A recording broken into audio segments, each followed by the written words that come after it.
Welcome to Conversations with Dr. Stephen Greer. This is Dr. Greer, and we're on the World Puja Network, and I'm joined today by Linda Willitts, who's worked with us for many years, since 1996, on the CSETI and Disclosure projects. And we're going to be talking today about some of the exciting events that have happened over the years in the United Kingdom, in the areas around Stonehenge and Avebury and Silbury Hill, in this very mysterious part of the world.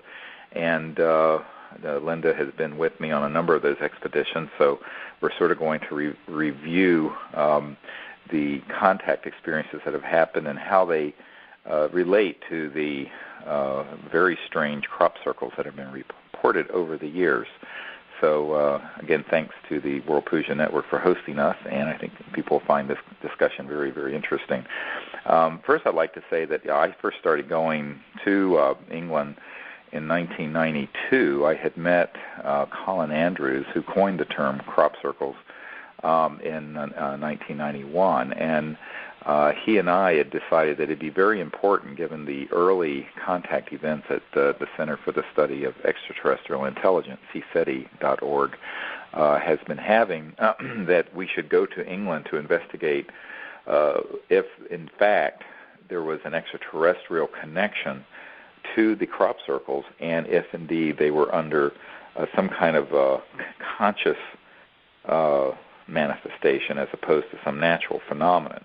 He had already concluded in the late 1980s, I think in 1989, that in fact they were not man-made, at least not all of them, and that there was some intelligence behind them that was really quite profound.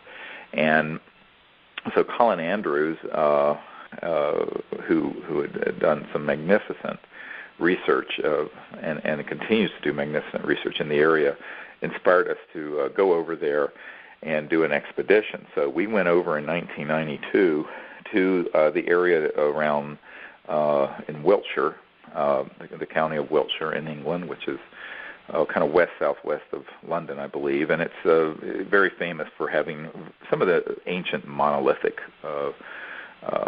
sites such as Stonehenge and Avebury, Silbury Hill, and a number of other remarkable ancient areas. And we were in an area right near Alton Barnes, which was the location of some of the most spectacular crop circle formations of 1991 and 92.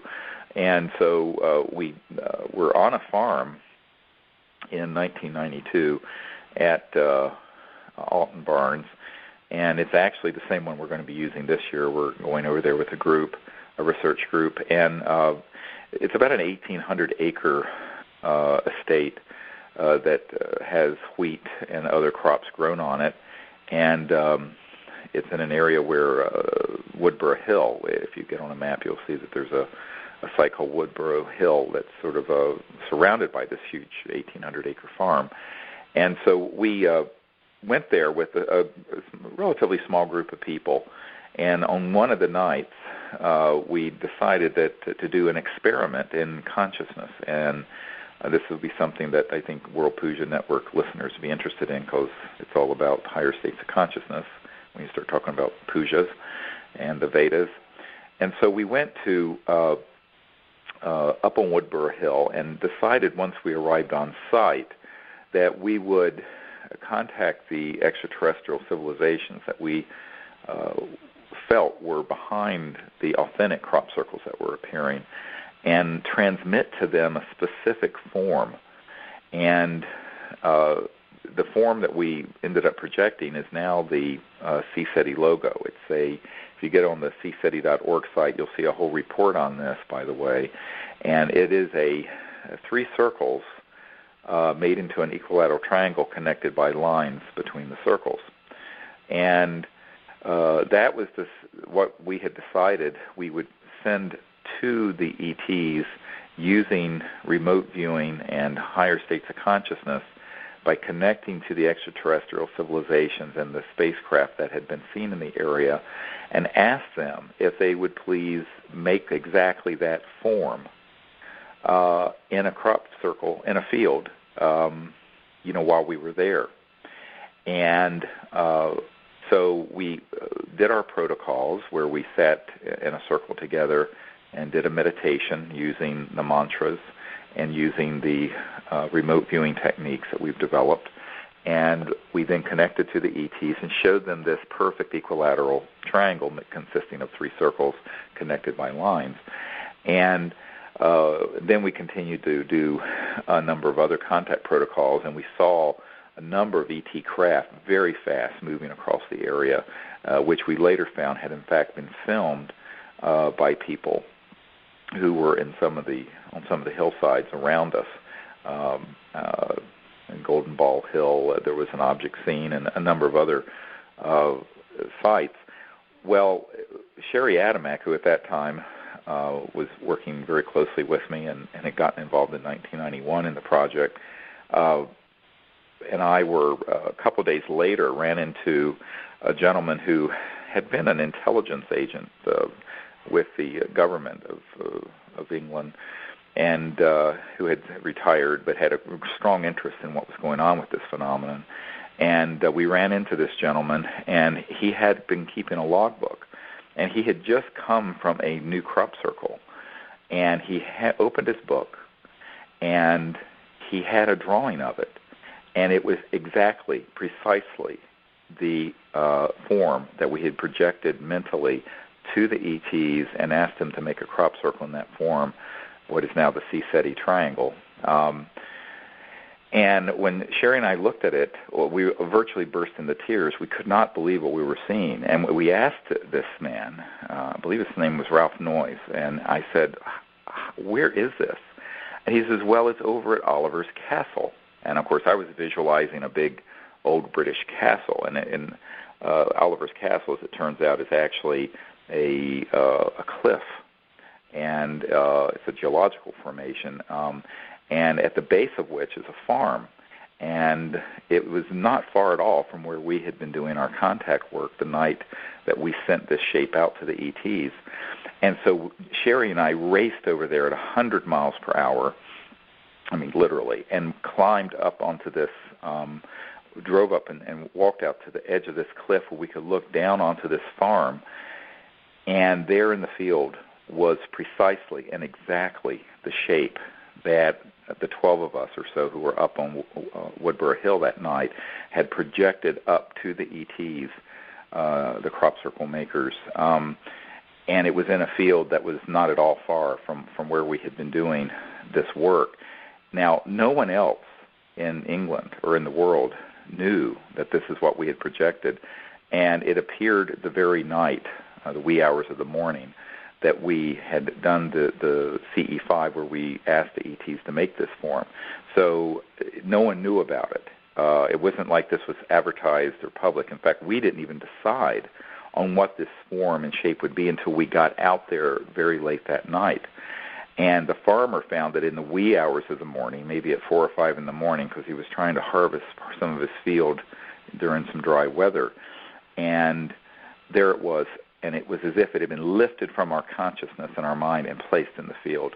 Well, this is when we realized, my God, this is a truly interactive phenomenon where there is a connection between the ETs that are involved in this mysterious crop circle phenomenon and human consciousness, if you understand the science of consciousness. So that was how all of that started. It was a very, very exciting. Now, on that same expedition in 92, a couple of days later, it had been really terrible weather. In the evening, suddenly a rainstorm came up on us, and we were in a field at the base of Woodborough Hill at this point where there was a crop circle that had appeared about the time that we landed in England on this particular year, 92.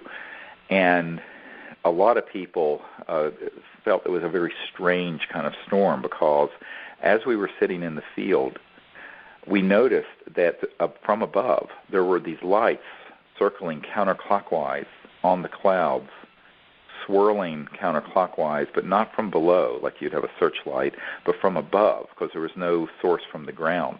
And you could see they were coming from above, shining down in the cloud, and they were swirling around counterclockwise. And we all saw this. and a few moments later, it just rained cats and dogs, unbelievable, right over this farm. So Colin Andrews, who had been out there, he left, as did a whole lot of other people. And it just poured so hard. Now, what Colin Andrews told us is that as he left, as soon as he touched the road and went off of the farm, there was no rain. So there was, I believe, an extraterrestrially created rainstorm right over this 1,800-acre estate. And the reason for it was because when word of that crop circle that looked like that is the CSETI triangle logo leaked out, we started having a lot of people spying on what we were doing. And the ETs were, I think, concerned about this for some reason. I mean, there may have been some elements that were there. And so this rainstorm caused everyone to think, oh, well, there's nothing going to happen tonight. And everybody went home. Well, myself and about 3 other people stayed out there in the pouring rain. We got back in our vehicles, and there was a little road in this farm that was actually paved, concrete, but it was like a 1-lane farm road in the center of this 1,800-acre estate, and had a little pull-out, and there were 2 cars that were remained, my car and then another gentleman's car, Chris Mansell. And we pulled out there. We decided to sit in the cars on the edge of this field and just wait for the worst of this to get over, because it was getting cold and wet.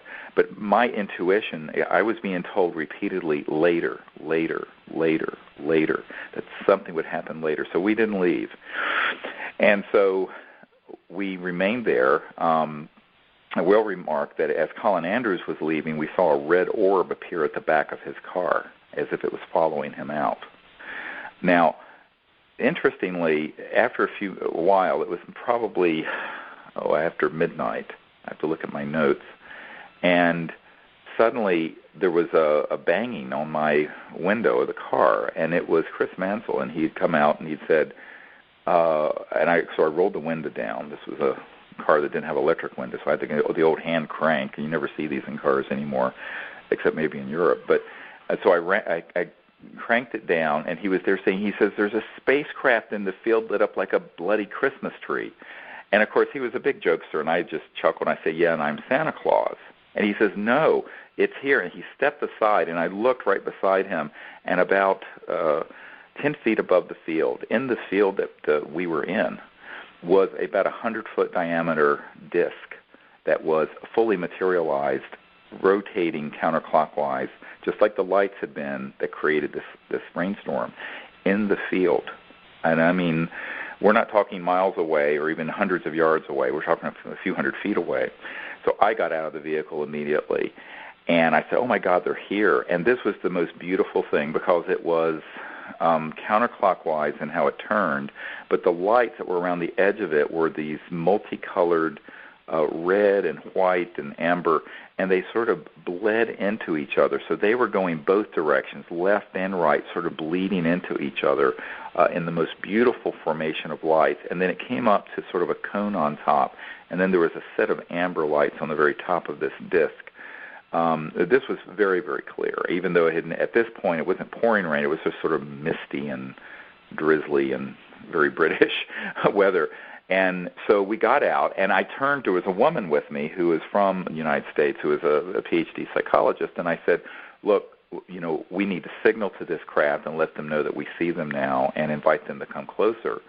And she says, we're going to do what? And I said, well, we're going to invite them to come closer for contact. And she refused to get the light. We had those times we didn't have the lasers we use now. We had these big high-powered lights. She says, no, I can't. And it turned out that she was just absolutely terrified. And because I said, well, what do you think we're doing here? And she said, well, I thought maybe we'd see something at some great distance. I didn't expect one to be right here in the field with us, fully materialized. I said, well, that's why we're doing this. We're here to make contact and create an open relationship between humanity and these extraterrestrial civilizations. And she says, oh, no, we can't. And so it was very interesting sort of dynamic, because this had been someone who had been very flip about the idea of making contact before this event happened. And at this time, back in the early 90s, I was not doing trainings for people where I would spend a week with them teaching them meditation techniques and higher states of consciousness and the whole philosophy behind the contact and the techniques. I just thought, well, people go out and do this and everyone would be ready for it. Well, everyone isn't ready for it, no matter what they may say intellectually. There's a sort of a bypass around their intellect, that people will intellectualize these things and won't really check in with if they're really ready for something like this. So I realized that. Now, one of the things in her defense, I will say, is that this object was materialized fully, meaning that it was in linear space-time, three-dimensional. And the craft was close enough that it was causing an electrostatic discharge so that all the hair was standing up on our bodies. In other words, it's sort of an electrostatic field, and the power lines that were on the farm had this buzzing to them, which was a result of this electromagnetic energy field, because these ET spacecraft create enormous gigawatts of electricity. They're not running on fossil fuels or a nuclear power plant. They're running on these transdimensional electromagnetic systems that generate enormous amounts of electrical discharge and alter space-time, and can also have an effect on consciousness because of that, which is another discussion we can get into. Well, then I pulled my compass out, and the compass was moving counterclockwise around the dial very slowly as the craft was moving counterclockwise. So the magnetic field change was so profound that this compass was literally moving off magnetic north, and but slowly. It wasn't spinning quickly, but slowly rotating around, like this entire magnetic field around us was shifting counterclockwise. So all of this phenomenon was going on, and this one particular person became totally unglued. And at that point, now this craft started coming closer, because I was inviting it to come closer, and it was gliding in the field closer and closer and closer. And as it did so, of course, this phenomenon of electrostatic discharge and the magnetic field changing and the hair standing on end because of the electrostatic field around us was increasing. And this woman became so disturbed that at that point the ETs sensed her fear and stopped. And I always tell people this is how you can tell the difference between a covert human alien reproduction vehicle that have these fake ETs on them that are doing all the abductions and the real ETs. The real ETs never push into your space to where you're afraid that much. And so she became so afraid that she stopped. The craft stopped, and then it slowly backed off and then rose and went into this mist, because it was a very misty night, and looked like it disappeared, but I knew it was up in the clouds above us because my compass continued to go around the dial counterclockwise for an entire hour until it made a complete 360-degree movement. And at that point, exactly at that point, the clouds opened up right above us, and there was an amber-colored disk up in the sky, some few thousand feet away, some safe distance, at least for this woman. They knew that she would be okay with that, and we signaled to it with our lights, and it signaled back, and then it vanished and just disappeared in the sky. It was a beautiful, beautiful encounter, and there were many lessons in this. Number one, they can create an environmental situation like this rainstorm to secure an area, and they have done this. Linda and I have seen this happen many times. Number two, they are sensitive to people being afraid. And if they sense that fear from people, if people aren't really ready for contact, they will keep a certain distance because they don't want to create that kind of psychic violence or trauma. And number three, they can then move into a modality where they can be at some distance where everyone who is on site is comfortable. And number four, that the electromagnetic effects of these craft, when they're fully materialized in our linear space-time, is enormous, enough to move magnetic field to where a compass is moving counterclockwise with the rotation of the ship. So there are a number of things that happen, but these are just a few of the things that happened right away as we went there. So this is something that I really wanted to share as our first expedition to England, and that this is what happened. And There were more things that happened that year, but those are the real highlights of it. And so when you get on the CSETI.org website, you'll see the logo is a equilateral triangle, and that comes from this crop circle that we transmitted in consciousness to the ETs, and that they made that very night, the first night we were out. So, or one of the early nights that we were out there that week. So it was a very, very gratifying and exciting beginning to our expeditions in Europe and United Kingdom. And if you happen to have the DVD that goes with Dr. Greer's new book, Contact Countdown to Transformation, there are some photos and videos of that crop circle on that DVD as well. Yeah, actually, these accounts are in the new book that came out about 6 months ago, which is at disclosureproject.org. You can order it, and if you order it there, you get this DVD for free with the book. And it shows this crop circle and also an aerial shot of it, and also sort of me narrating how it happened. Of course, it's a very old video, but it's quite interesting to see. And, of course, many of these events that we're talking about are on this DVD, so you may want to get that along with the book, because it describes all these experiences in great detail. That's right. It's awesome. So I don't know if, Linda, if you want to share what happened in July of '97 when we went there. Such an amazing event. Yeah, that was my first. You saw a big part of that, and yeah. My very first trip to England was in July of '97, and it was Sherry Adamek's last trip to England, and Dr. Greer and I were there, and approximately a dozen other people. But anyway, we had just been there a couple of days, say, and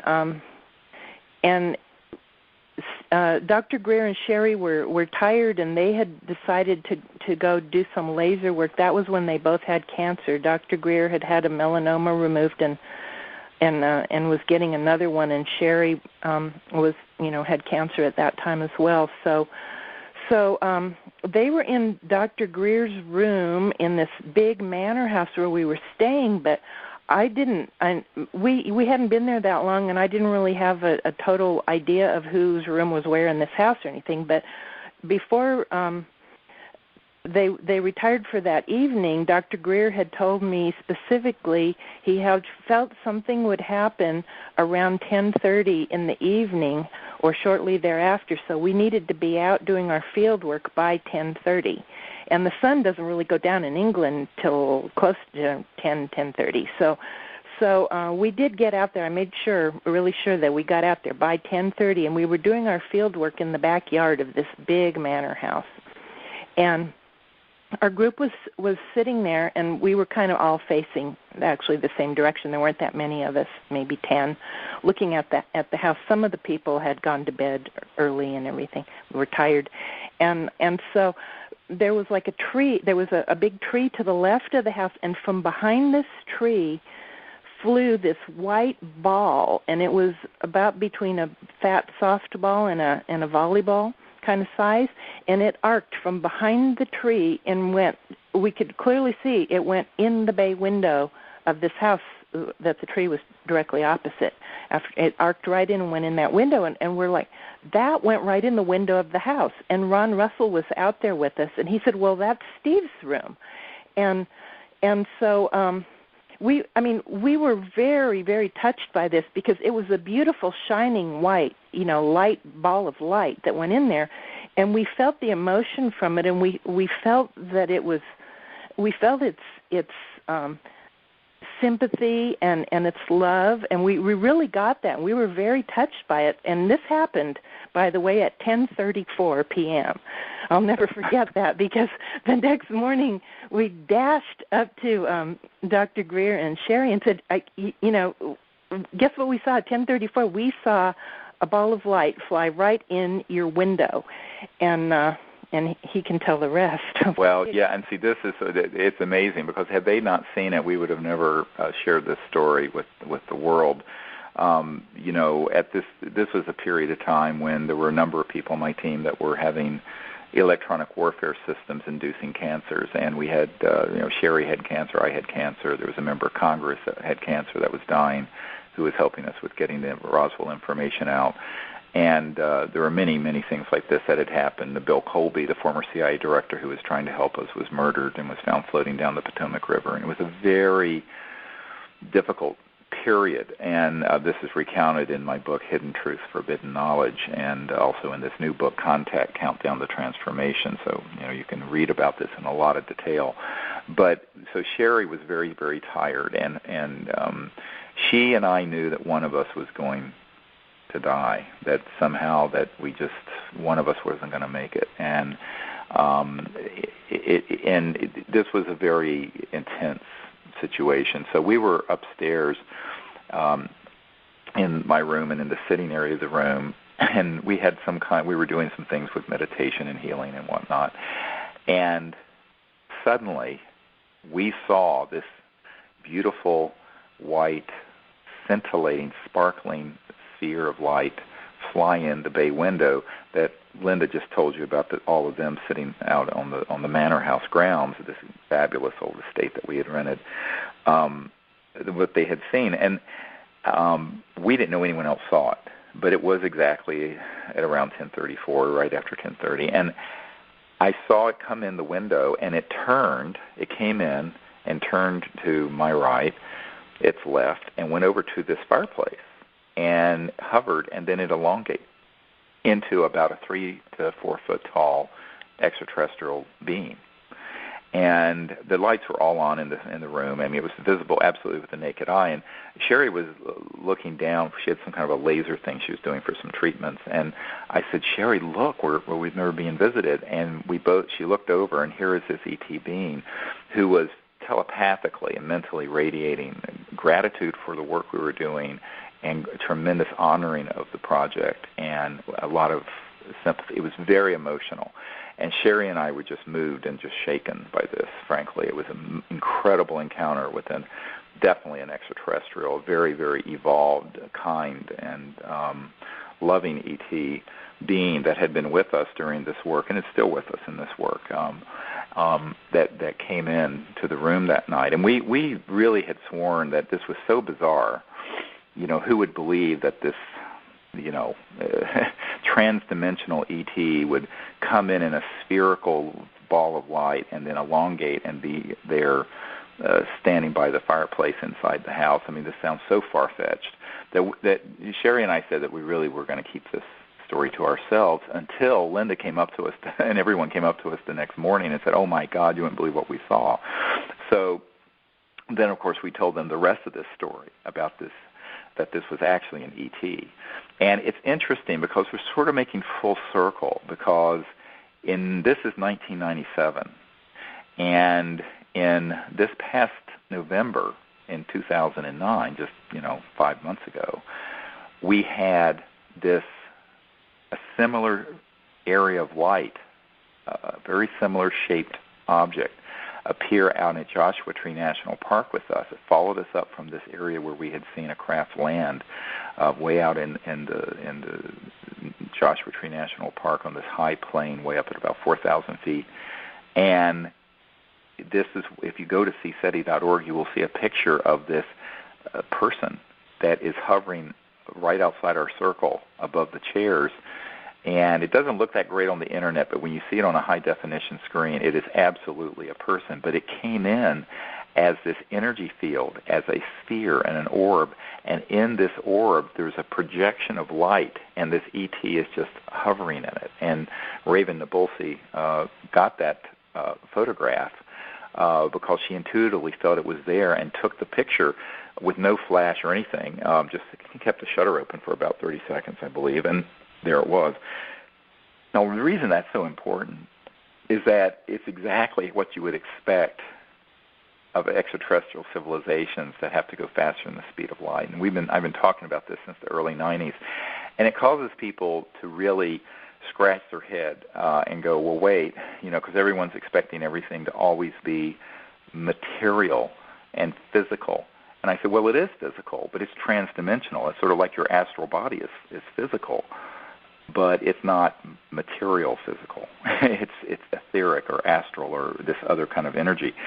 And that's how extraterrestrial civilizations cause their spacecraft to drop out of linear space-time, energetically shift into this other dimension, and travel these vast distances. That it's also how often ETs will appear in your house and your backyard, in your lucid dream state when you're traveling in a flying dream, or you can be sitting completely awake like we were in this room with the lights on, and this ET literally flies in the bay window in 1997 in England and then materializes in front of the fireplace. And the picture of this ET at Joshua Tree in November is a perfect example of that. So, 13 years later, 12 and a half years later, this is still happening. And what we find, however, is that in the scientific community and even in the people in the world who study UFOs, everyone is still locked into a linear three-dimensional space-time paradigm. And they don't understand that in this universe, this creation, that there are multiple trans-dimensional levels of energy and forms that range all the way from the pure conscious state of the absolute unbounded field of consciousness to the largest materialized galaxies and everything in between, including these celestial and etheric and astral and thought worlds and et cetera and so on, but that when you're dealing with civilizations that travel faster than the speed of light, their ability to create an energy field around their spacecraft or around their person and dematerialized and then travel in that dematerialized state or be hovering in that dematerialized state and then pop in and out of linear space-time, as it were, enfolding within space-time. That's what we're talking about. It's very, very exciting. And, of course, I describe this in great detail in this new book, Contact, Countdown to Transformation, that has the DVD that shows a lot of this manifestations of the ETs and how they appear very, very quickly. And if you go to CSETI.org, you'll see the picture of this ET at Joshua Tree. But that's what happened in 97, one of many, many things that happened. And I just want to mention, when we're in England this summer, we're going to be going, I don't know if you want to share, Linda, with those of you who are in Europe or England, we'll be doing a lecture and also a training in France. You may want to mention that to people. Right. The week before we go to England, we're going to be in France and doing a 3-day-long training, kind of a workshop training. And that will be July 10th through 12th in Brittany, France, near Rennes, France.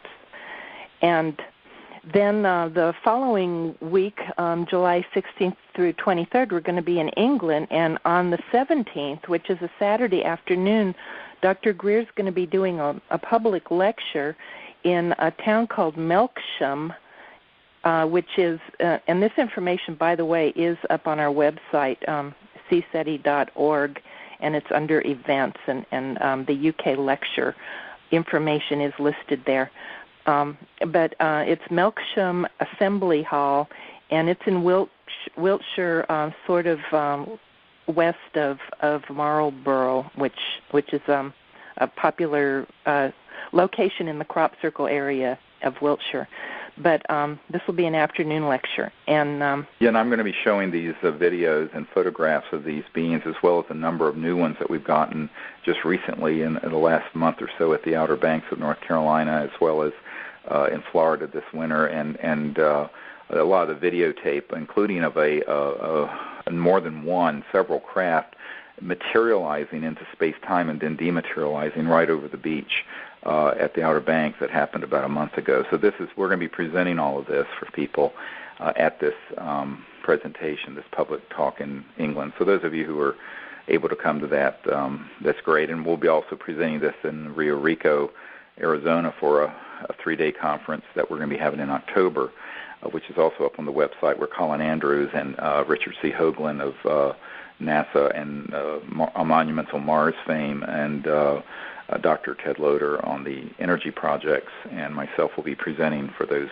3 days and 3 nights. So each night we'll go out under the stars with a whole group of people making contact as we did last year. So these are all things that you can find out about on the website, and we'll be doing those in the coming few months. So Also, I should say in a couple of weeks we're going to be in Colorado. Those of you who want to come for a whole week and do this, we're going to a place in Colorado called Crestone, and it's in the San Luis Valley, which is known as the Mysterious Valley, and it's south of Denver, about 3.5 or 4 hours out in this very remote area of the Rockies on the west side of the Sangre de Cristo Mountains, and we're going to be there going out under the stars. We have a wonderful site on the edge of this huge wildlife refuge that we use, and then we go into the Great Sand Dunes and do an expedition, and up on Blanca Peak as well. And we've had many, many amazing contact events that I'm sure those of you who've read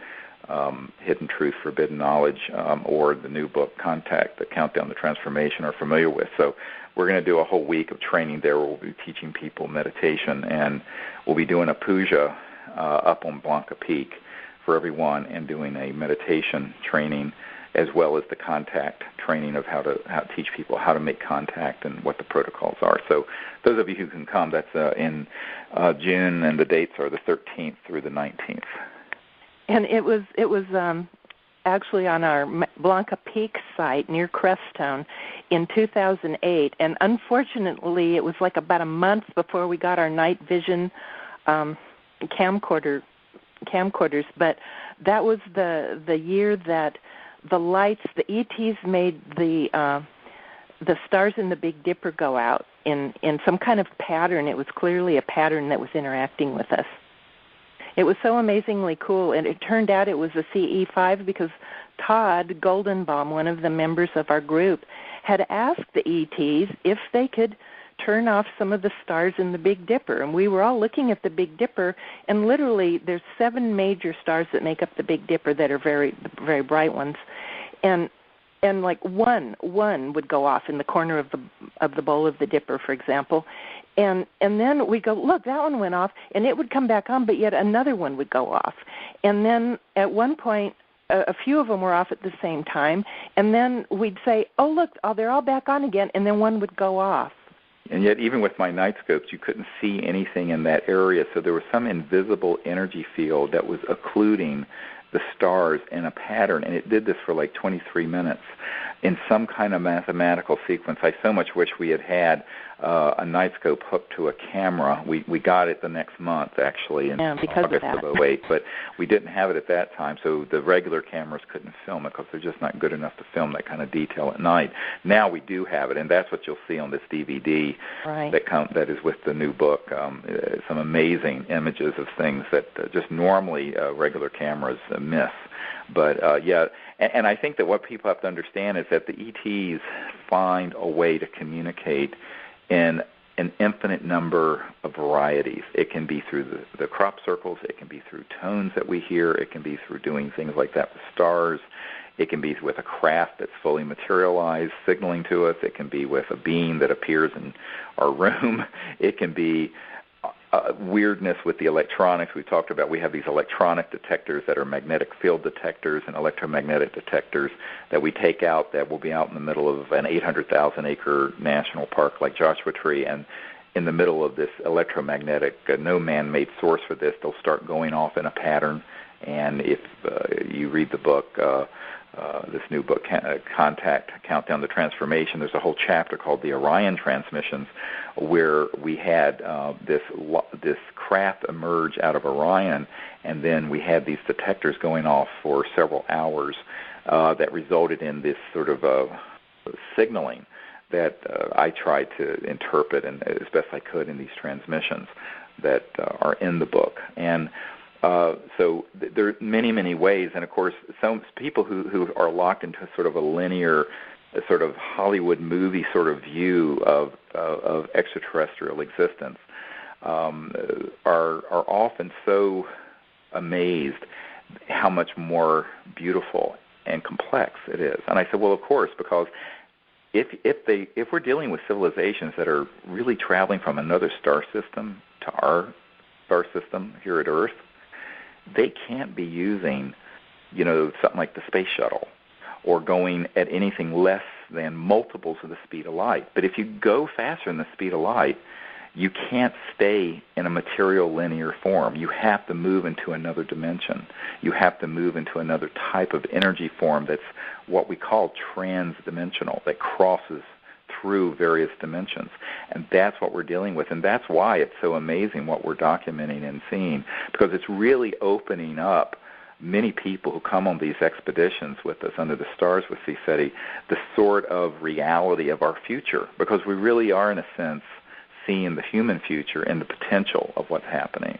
And not only in terms of understanding the cosmos, but understanding higher states of consciousness, the ancient Vedas, but also new energy. How do you get energy from these trans-dimensional fields so that our homes and cars can be run without burning fossil fuels and destroying the Gulf of Mexico because one greedy oil company, BP, wants to negligently pull oil out of a 5,000-foot well at the bottom of the ocean. And I think that, it's all part of an issue, and this is what people don't realize. And we're not going to solve the problem of the current situation on Earth or even understand how the ETs get here and why they're here until we have an understanding of this trans-dimensional cosmology. And there's a whole section of these books that I've written that deal with this whole new cosmology and understanding the nexus where consciousness, trans-dimensional energy fields in linear space-time, and anti-gravity and new energy all come together. And that sort of unified field, if you will, that's trans-dimensional is really what we have to begin to understand if we're going to understand the ETs that are here, but also understand the human future, how we live on this planet going into the future with anything resembling technology without destroying the planet itself. And so I think that this is why this issue is so relevant. It's relevant because the ETs are here and are waiting for us to respond peacefully to them, which so far no government has done, and that's why CSETI is doing it. And when I tell people that, if you come to France for this 3-night, 3-day training, you're going to be taught to be an ambassador from your country or your area to these civilizations. And the reason we're doing this as a citizens diplomacy effort is because the UN and the State Department and the foreign ministries around the world do not have a project dealing with this because this subject has been kept so secret. And we think it's very important that people lead the way in creating this kind of a peaceful approach to these interstellar civilizations. And if we don't do it, who's going to? Hillary Clinton? No, they're not. And so, not yet. So I think we have to lead the way and sort of create that. The other thing that happens is that when a group of people are out under the stars together in these higher states of consciousness and inviting contact within this paradigm of universal peace, without prejudice, without fear, trained properly in understanding cosmology, trans-dimensional sciences, higher states of consciousness, the Puja and what it means, and the Vedic knowledge, what happens is that the ETs always appear in one way or another.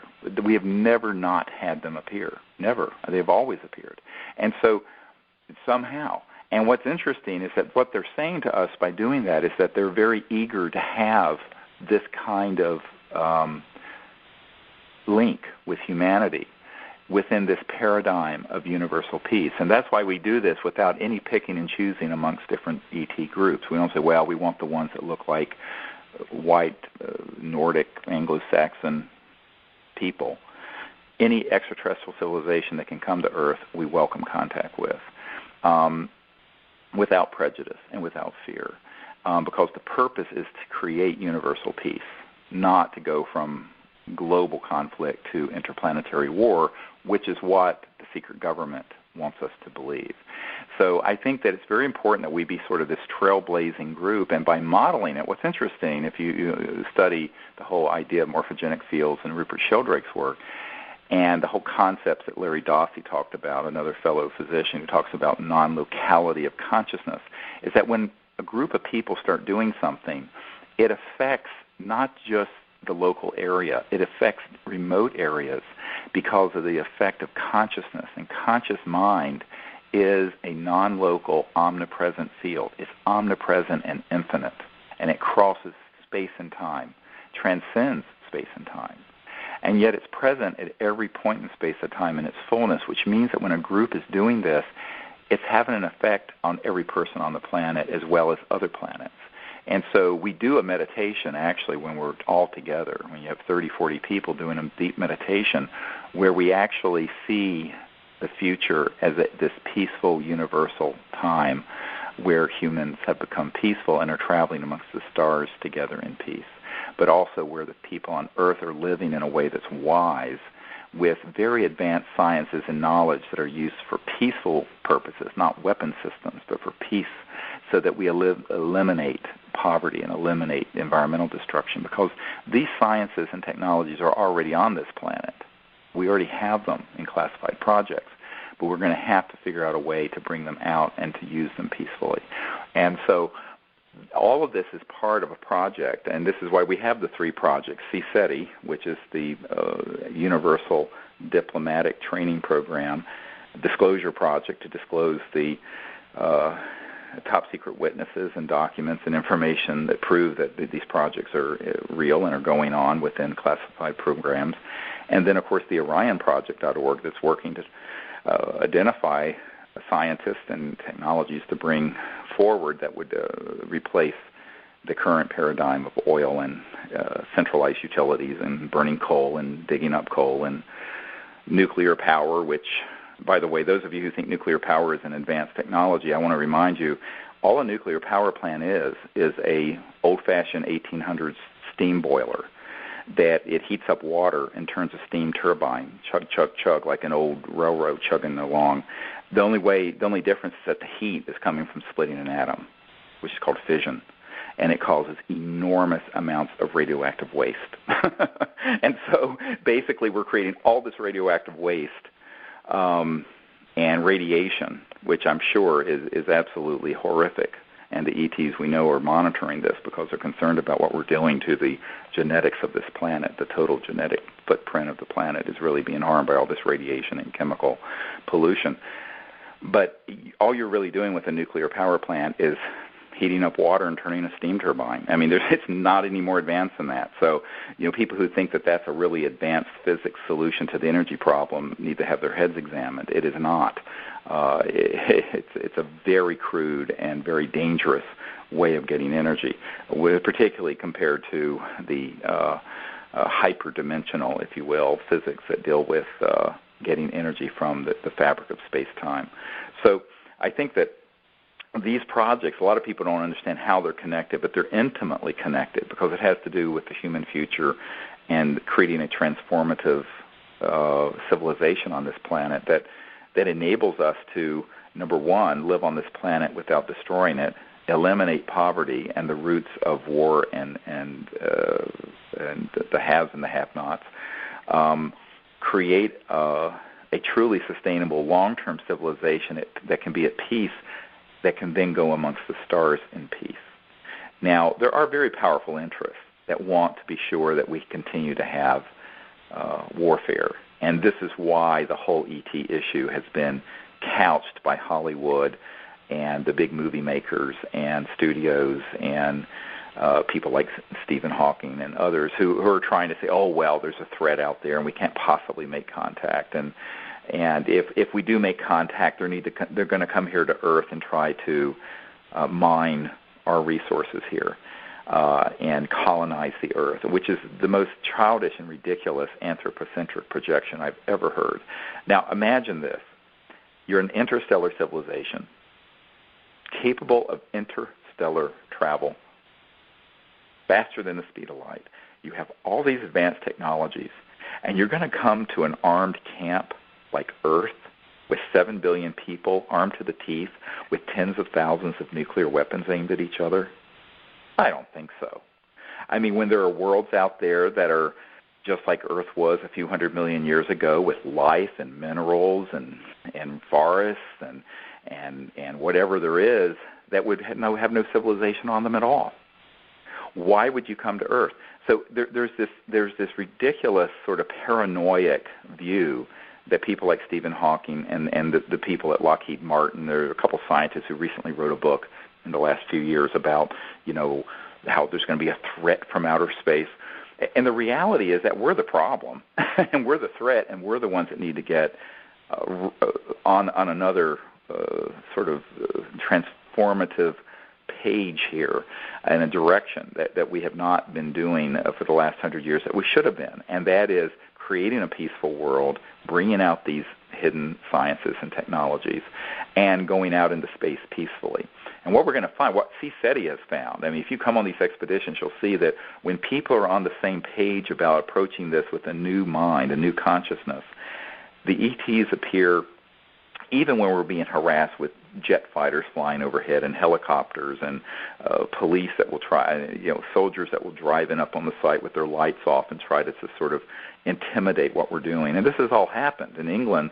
I mean, Linda, you can tell them what happened a few times when we had some. Remember that time that huge craft that looked like a giant sun appeared? Oh yeah, Why don't you tell that story? It's a great example of what happens. Oh, that was just amazing.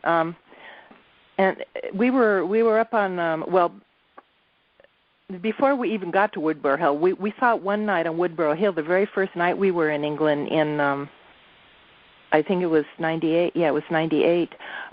It was the very first night we were out in the Vale of Puja, and over this ridge rose this. It looked like it was way bigger than like a setting sun, but it bobbed up over the ridge, which, by the way, was not in the west where the sun would set anyway, but it bobbed. It was already dark. It bobbed up and went down and up and down again.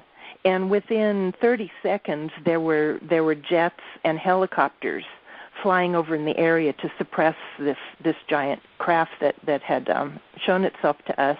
And then it was just a couple nights later, we were up on top of Woodborough Hill again, and we had just gotten up there, in fact, and in a different direction, over a different ridge, this same craft, only it appeared even larger this time, and it was the orangey color of a setting sun, but it was the size of maybe a 50-cent piece held at arm's length, popped up over another ridge, down, then up again, and then dissolved in midair. And again, within 30 seconds, there were jets, there were helicopters, and literally they even dropped flares. So later on, they could say it was just us having, exercises dropping flares. Yes, and a number of people saw this, including some people who had hiked up on Woodborough Hill, weren't part of our team, right, who saw it, and they were going, "Oh my God, did you see that?" I said, "Yes, we see this sort of thing a lot." And it was a massive craft. What's interesting, though, is that obviously there are space reconnaissance and ground-based reconnaissance programs that detect these ET objects when they appear. And there has been this sort of suppression activity, but it doesn't really stop anything. Because if you go into a deeper level of the cosmology, you understand the transdimensional aspects. And that's where you can have an event happen like that did with this being that came in the bay window in England, or that appeared at Joshua Tree in November, this past November, where it's beyond linear space-time and yet can be seen and imaged by our cameras and often seen with the naked eye, but it's beyond a physical system to suppress it. And I think that this is what's interesting, is that eventually, when we get to a point where these classified military programs are under the control of the president or under the control of the prime minister of England, which right now they're not, by the way, we would be able to do this with greater freedom. Unfortunately, there is a sort of a secret government program that isn't under the control of the chain of command, and we've been able to prove this. It certainly is not something that the president controls, that have assets that are designed to detect these objects and also suppress contact. But it doesn't happen in a fail-safe way for them. They don't have total control, because the extraterrestrial civilizations are so much more evolved than that.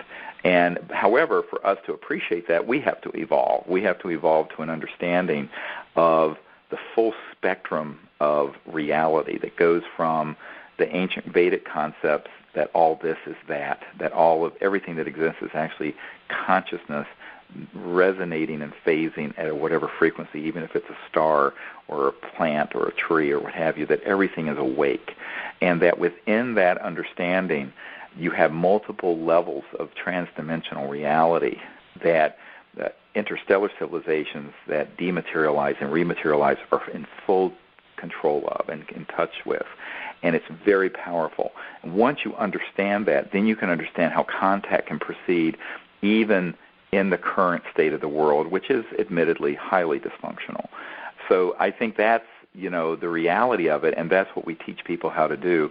And I think that it's much easier. Once people learn this, they can then go back to their local communities.